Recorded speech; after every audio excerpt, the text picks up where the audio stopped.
Francesco Cavallo e Cristiana Correnti. Francesco, questa Coppa Sicilia finale, vinto Grottagalda, vinto la squadra più forte? Che pensi? Partiamo dal dire che è stato un bellissimo evento organizzato, una bellissima finale, pur essendo due società di categoria diverse, abbiamo assistito a una bellissima partita equilibrata, decisa solo negli ultimi minuti. Questo è un bellissimo spot per l'inizio della stagione della pallacanestro siciliana. Presidente Correnti, questa sperimentazione della Coppa Sicilia come è andata? Guarda, sono veramente contenta perché è una pre-season che avevamo organizzato per dare un'opportunità di allenamento a tutte le componenti, sia alle società che agli arbitri e agli ufficiali di campo che altrimenti avevano uno stop troppo lungo, ma devo dire che stasera veramente è stata una partita di grande intensità e di grande bellezza, come dice Francesco un ottimo spot per la nostra pallacanestro, e quindi speriamo che l'anno prossimo possiamo organizzare sempre una Coppa Sicilia sempre con maggiori società partecipanti, perché penso che oggi vedere questo spettacolo faccia bene al nostro movimento. Comunque questa Coppa non è finita qua, giusto? Ci sarà un seguito. Sì, con Paolo Surace e FIP Calabria, nel programmare questa Coppa Sicilia e la Coppa Calabria ci siamo dati un appuntamento, la cui data sarà da stabilire, per fare una finale, una Coppa dello Stretto, quindi la vincente della Sicilia si affronterà contro la vincente della Calabria, che è la Vis Reggio Calabria.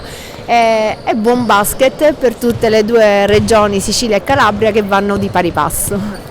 Prossimi appuntamenti in Sicilia, a parte inizio dei campionati, c'è anche la Coppa Sicilia femminile, così parliamo di un'altra campionata. Sì, due appuntamenti molto importanti per il settore femminile, al quale teniamo particolarmente, visto che c'è un presidente femmina e quindi proprio femmina e non donna, e quindi abbiamo una Coppa Sicilia, una Final Four che è il 16 a Caltanissetta, e il 5 novembre il primo Open Day della Serie B femminile, quindi tutta la pallacanestro femminile siciliana del primo campionato che si dà appuntamento per un pomeriggio di spot della pallacanestro femminile siciliana. Perfetto, ultima domanda per il consigliere Cavallo: Gela, Palivatino, una bella location per questo? Sì, una bella struttura già valorizzata negli anni, continueremo a valorizzarla. Col presidente Correnti infatti stiamo cercando di portare qua qualche grosso evento, già abbiamo fatto altri eventi e Gela è lieta di ospitare in questa struttura questi grandi eventi,